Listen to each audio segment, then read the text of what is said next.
ఏవండి? రమా, దలియా అమ్మ, మీరిద్దరూ హఠాత్తుగా ఇక్కడేంటి? ఏమైంది? దలియా అమ్మ ఒక ఉపాయం చెప్పారు. దాంతో ఆ నీళ్లు పోసేవాడిని మీరు గుర్తుపట్టొచ్చు, పట్టుబడిపోతాడు కూడా. ఏంటా ఉపాయం? వాణ్ణి మీద నీళ్లు పోసినప్పుడు నువ్వు వాడి మీద దీన్ని పోసేయాలి. ఏంటిది? ఇది నాకు అవసరం లేదు. ఇదేం విషయం కాదు. దీన్ని వాడి మీద పోసిన తర్వాత అప్పుడు తెలుస్తుంది. కానీ ఇలా చెయ్యటం తప్పు కదా రమా? మీకు వాడేం చేస్తున్నాడా అది తప్పు కాదా? అంటే దీనర్థం తను తప్పు చేస్తే మనం కూడా తప్పే చేయాలంటావా? చూడండి, అవసరం వచ్చినప్పుడు పోలీసులు కూడా తుపాకీలు, లాఠీలు వాడతారుగా. కాల్పులు జరపడం, లాఠీలు ప్రయోగించడం కూడా తప్పేగా. అయితే మీరే చెప్పండి, అది తప్పు కాదుగా? మీరు కేవలం ఈ చూర్ణాన్ని వాడి మీద చల్లండి చాలు. ఏం తప్పులేదు బాబు, తీసుకో. నిన్న రాత్రి మీకు జ్వరం కూడా వచ్చింది. ఆ బెంగతో నేను రాత్రంతా పడుకోలేదు. ఒకవేళ మీ జ్వరం ఇంకా తీవ్రంగా అయిపోతే వైద్యుడి దగ్గరికి వెళ్ళడానికి కూడా మీ దగ్గర డబ్బులు లేవు, నా దగ్గర డబ్బులు లేవు. కాబట్టి ఆ బెంగను నేను ఇలా రోజు భరించలేను. అందుకే రమ సంతృప్తి కోసమైనా నేను ఈ పౌడర్ను తీసుకుంటాను.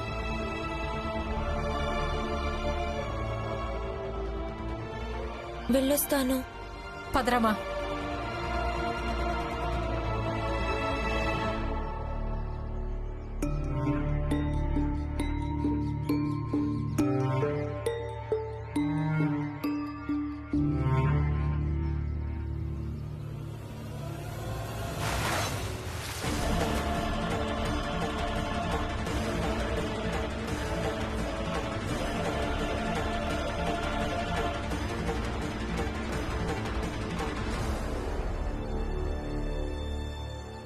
మీకేం కాలేదు కదా? మీరు బానే ఉన్నారా? నువ్వేమనుకున్నావు? నువ్వు ఈ విధంగా నా మీద పౌడర్ చల్లితే ఇక నేను ముసుగు తీసేసి పారేస్తానని నువ్వు నన్ను పట్టుకోవచ్చు అనుకున్నావా? కానీ ఇప్పుడు చూడు, ఈరోజు నేను కేవలం నీళ్ళే పోశాను, రేపు ఇంకొకటి పారేస్తాను. వద్దు. ఒకరిని ఇబ్బంది పెట్టడం వల్ల ఈ రోజు వరకు ఎవరికీ ఏమీ దక్కలేదు.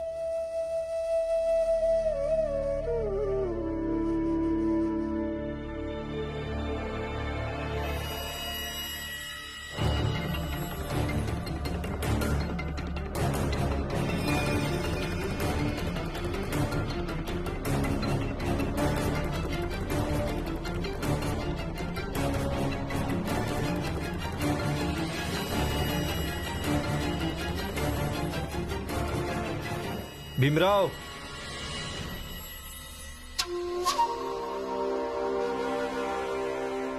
ఏంటిది? మళ్ళీ తడిచిపోయావా? వెళ్ళు వెళ్ళు. ప్రిన్సిపల్ సార్ గారి ఆఫీస్లో రామ్ జోషి గురువు గారున్నారు. వెళ్ళి ఆయన దగ్గర ఆయన కండువా అడిగి వేసుకో. కానీ నాకు తెలిసి ఈరోజు రామ్ జోషి సార్ తన కండువా తీసుకురాలేదేమో. మరీ చిన్న జాతి కుర్రాన్ని శిష్యునిగా మార్చుకుంటే గురువుగారి బట్టలు ఊడిపోతాయి కదా.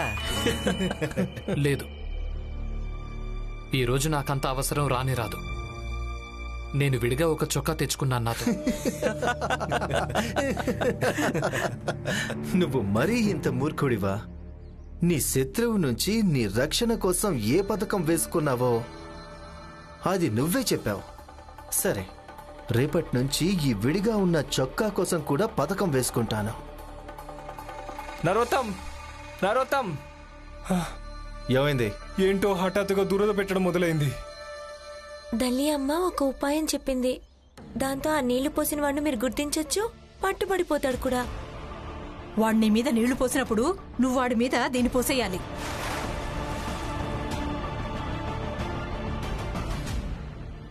ఎక్కడ దురద పెడుతోందో అక్కడ పచ్చిమట్టి రాసుకోండి, మీకు నయమైపోతుంది.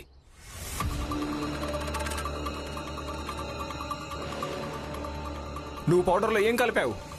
అయినా నీకెంత ధైర్యం ఉండాలి నా మీద పౌడర్ చల్లడానికి? ముందు మీరు నాకిది చెప్పండి, 2 రోజుల నుంచి మీరు నా మీద నీళ్ళెందుకు పోస్తున్నారు? ఏమైంది భీమరావు? గురువుగారు, ఇదిగో ఇతనే 2 రోజులుగా నా మీద నీళ్లు పారబోస్తున్నాడు.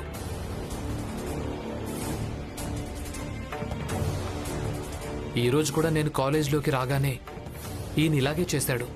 ఇక ఇప్పుడు ఈయనే స్వయంగా తప్పుని కూడా అంగీకరిస్తున్నాడు.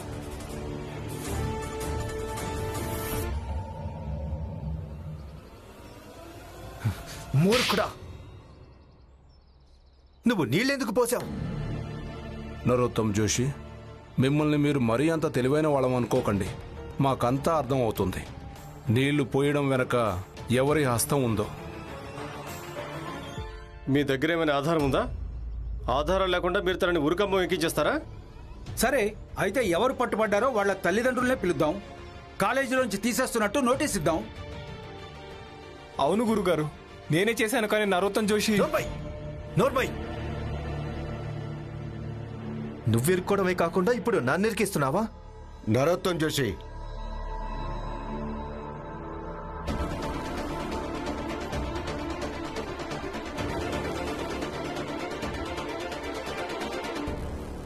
ఇక్కడ మూర్ఖులెవరూ లేరు. మాకంతా అర్థమవుతోంది. నువ్వు ఇంకా నువ్వు ఇద్దరిని 1 వారం పాటు కాలేజీలోంచి సస్పెండ్ చేయడం జరుగుతోంది.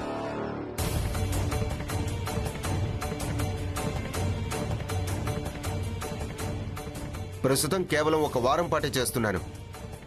ఒకవేళ మరోసారి ఇలాంటి పిచ్చి పనులు చేస్తే ఈ కాలేజీలోనే కాదు, ఏ కాలేజీలో కూడా చదువుకోకుండా చేస్తాను. కానీ సార్, ఇది నిజానికి కానీ గీని ఏం లేదు. రూల్స్ అందరికీ సమానమే. అవుట్. ఇక మిగిలిన వారంతా మీ క్లాసుల్లోకి వెళ్ళండి.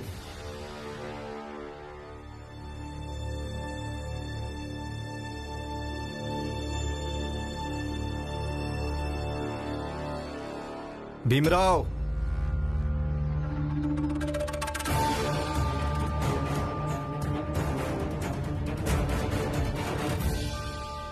ఇప్పటిదాకా కేవలం ఊరికే జరుగుతుంది. కానీ ఇప్పుడెలాగూ నువ్వు నాకు శత్రుత్వానికి ఆహ్వానించావు కాబట్టి సరే, అయితే నిలబెట్టుకుంటాను. శత్రుత్వాన్ని చాలా బాగా నిలబెట్టుకుంటాను. నన్ను కేవలం 1 వారం పాటే కాలేజీలో నుంచి తీసేశారు. నిన్ను ఈ కాలేజ్ నుంచి శాశ్వతంగా తీసేయకుంటే నా పేరు కూడా నరోత్తమ్ జోషి కాదు. అర్థమైందా?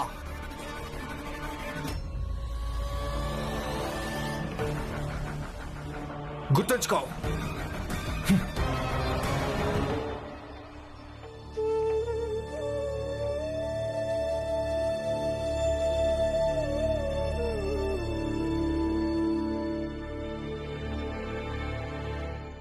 ధన్యవాదాలమ్మా.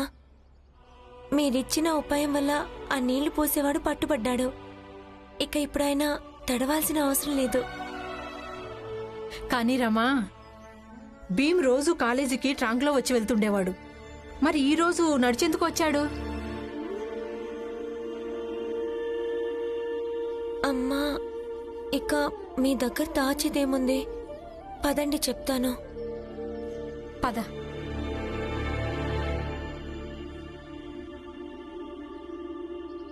రమా, నీకంటే మంచి జీవిత భాగస్వామి ఎప్పటికీ దొరికేదే కాదు నాకు. అప్పుడప్పుడు నువ్వు నాకు మా అమ్మలాగే అనిపిస్తావు.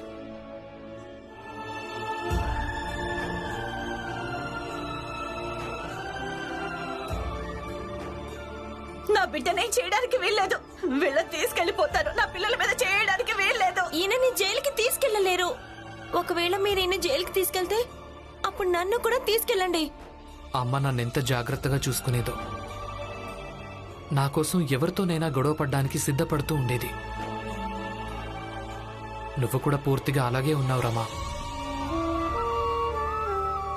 కానీ ఈరోజు నువ్వేం చేశావో ఆ పద్ధతి మాత్రం తప్పు.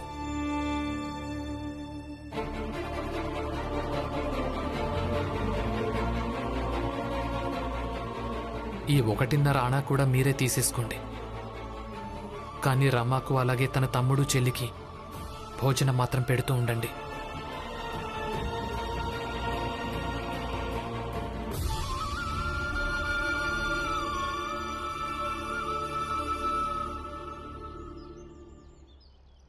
ఏంటమ్మా అప్పుడు నచ్చ చెప్తే అప్పుడు నీకు అర్థమే కాలేదు. నన్ను చెంపదెబ్బ కొట్టి నా నోరు మూయించావు. నాకు అనిపించింది నువ్వు నన్నే ఎక్కువగా ప్రేమిస్తున్నావని, అందుకే నన్ను కొట్టావనుకున్నా. కానీ ఇప్పుడు అసలు నువ్వు రమతో కలిసి ఎక్కడికి వెళ్ళావు? నువ్వు ఇలాగే పదే పదే నీకు అలాగే భీమ్కి మధ్య నా మమతను మాత్రం తీసుకురావద్దు. తప్పు చేస్తున్నావు దలియా అమ్మా. ఇక ఈ తప్పుకి మేమంతా శిక్ష అనుభవించాల్సి వస్తుందేమో. నేను తప్పే చేశాను జోకు. ఇక ఆ తప్పేంటంటే రాత్రంతా మీరు నిద్రపోతున్నప్పుడు ఏమైందంటే మీ అందరికీ తెలియకుండా నేను వాళ్ళందరికీ భోజనం తీసుకెళ్లాను. కానీ వాళ్ళంతా ఆ భోజనం తినలేదు. వాళ్ళు ఏమన్నారంటే మీరు దొంగచాటుగా భోజనం తీసుకొచ్చారు, అందుకని మేము ఈ భోజనం తినలేము అన్నారు. ఆ మాట వినగానే నాకు అర్థమైపోయింది నా వల్ల తప్పు జరిగిందని. కానీ ఈ రోజు అందరి ముందు నేను నా తప్పు సరిదిద్దుకుంటాను.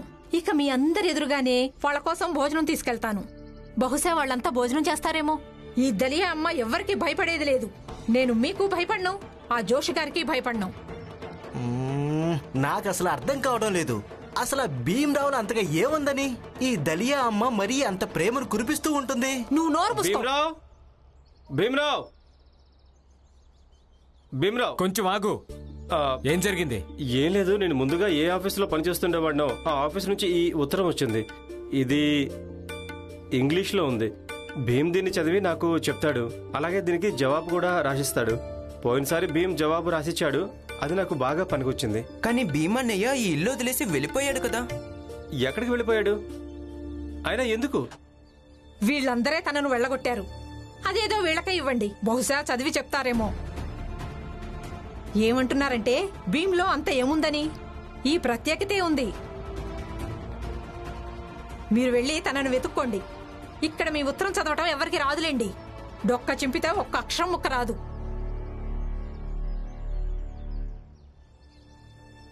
ఇదిగోండి, మీరు భీమ్ అన్నయ్య కాలేజ్ పూర్తయిన తర్వాత రండి, నేను మిమ్మల్ని తన దగ్గరికి తీసుకెళ్తాను. అలాగే బాబు.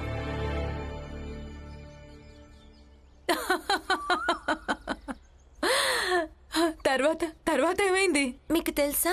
ముందుగా ఆయన నిరాకరించారు. తర్వాత నేను దలియమ్మ ఆయనకు నచ్చ చెప్పాం. దాంతో ఆ నీళ్లు పోసేవాడు పట్టుబడ్డాడు.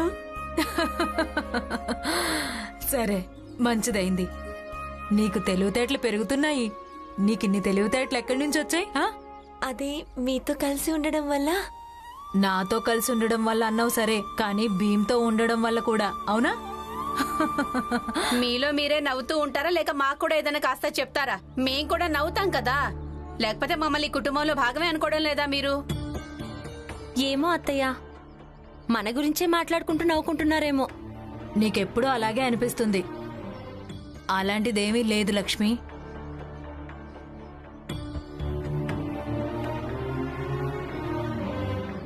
అత్తయ్య, అక్క, అది కాలేజ్కి వెళ్ళాం కదా, అదే మాట్లాడుకుంటున్నావు. ఆగాగు. భీమ్ గురించి చెప్తున్నట్టయితే మాకు అసలు ఏమి చెప్పకమ్మా, మాకు వినాలని లేదు. వెళ్ళు.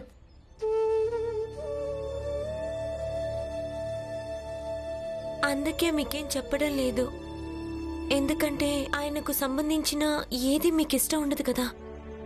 మీరు మమ్మల్ని ఏమైనా అనుకోండి, కానీ నా కుటుంబం మీ అందరితో కలిపి కుటుంబం అవుతుంది. ఇక నేను కల్లో కూడా మీ ఇద్దరిని ఎప్పుడూ ఎగతాళి చేయలేను. బావగారు వచ్చారు. రమా, మంచినీళ్ళు తీసుకురా.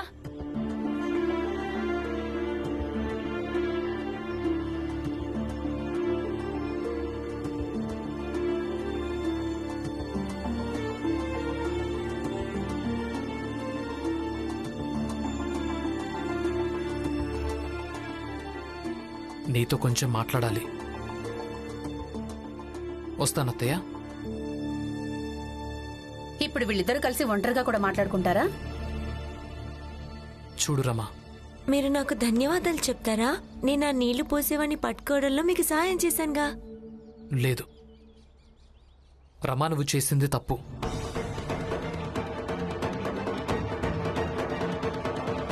నువ్వు తప్పు చేశావు, దలియా అమ్మ తప్పు చేసింది, అలాగే నేను కూడా తప్పు చేశాను. ఎందుకు తప్పు చేశారు? రమా తనకు దురద పెట్టింది. దాని కారణంగా అతను ఎంతో ఇబ్బంది పడ్డాడు. దాని కారణం మన ముగ్గురమే కదా. అలా ఒకరి ఇబ్బందికి కారణం కావడం అనేది చాలా తప్పు కదా రమా. అప్పుడైతే చాలా తప్పులున్నాయిగా. మావయ్య మిమ్మల్ని రోజు పొద్దునే లేపుతారు. నిద్ర నుంచి మేల్ కూడా ఇబ్బంది పడ్డమే అంటే అది కూడా తప్పే. పోలీసులు నేరస్తుడితో నిజం చెప్పించడం కోసం కొడతారు అంటే అది కూడా తప్పే.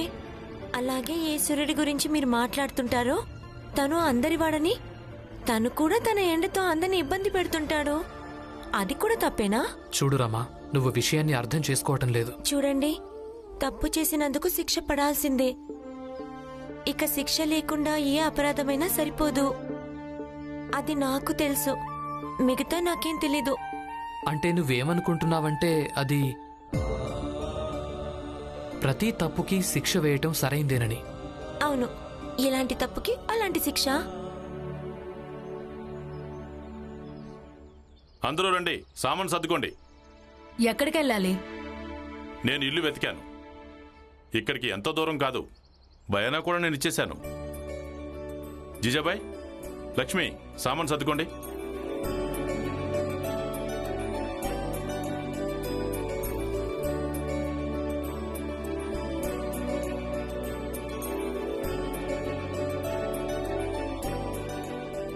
ఎత్తు, జాగ్రత్త. పదండి.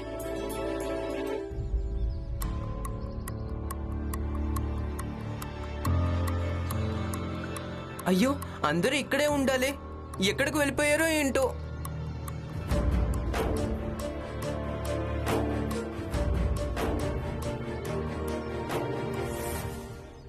నమస్తే సేట్ గారు.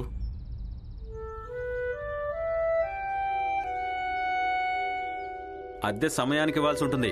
అలాగే రూపాయిన్నర కంటే ఏ నెలలో అయినా సరే 1 పైసా కూడా తక్కువ తీసుకోను. అలాగే, మేం మీకు అద్దె సమయానికి ఇచ్చేస్తాం. మీరేం ఆందోళన పడకండి. పదండి, సామాన్ తీసుకుని లోపలికి పదండి. 5 రూపాయలు.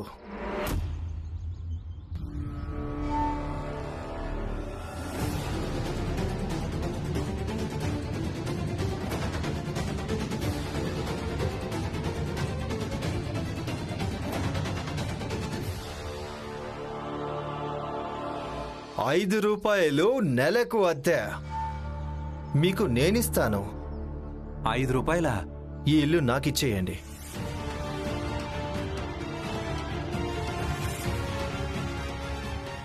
ఒకవేళ రూపాయలు ఇవ్వకుంటే మా బలం ఏంటో తెలుస్తుంది. ఇక్కడ నువ్వు ఉండలేవు. రూపాయిన్నరకు బదులు 5 రూపాయలు ఎవరికి చేదనిపిస్తుంది? మీరంతా ఇంకెక్కడైనా ఇల్లు వెతుక్కోండి. ఈ ఇల్లు ఇప్పుడు వేరే వాళ్ళకి ఇచ్చేశాను. కానీ మీరు నా దగ్గర 1 నెల అద్దె భయాన్ని తీసుకున్నారు. ఇక మీరు భయాన్ని తీసుకుని ఇల్లు ఇవ్వకపోతే అది తప్పు కదా? తప్పొప్పులు ఏమీ లేవు. నువ్విచ్చింది నీకు తిరిగి ఇచ్చేస్తాను నేను. వద్దు,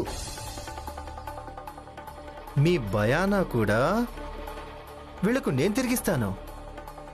ఇక ఈ డబ్బుకు అద్దెకు సంబంధం లేదు.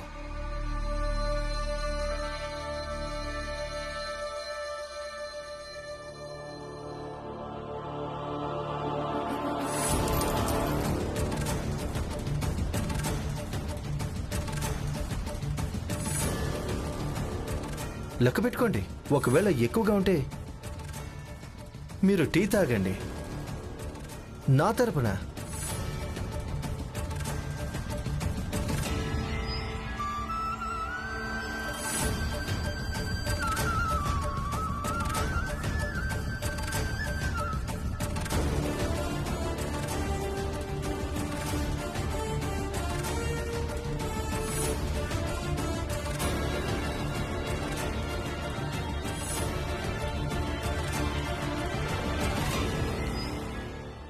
ఇదిగోండి, 4 గణాలు మీరు ఎక్కువగా ఇచ్చారు.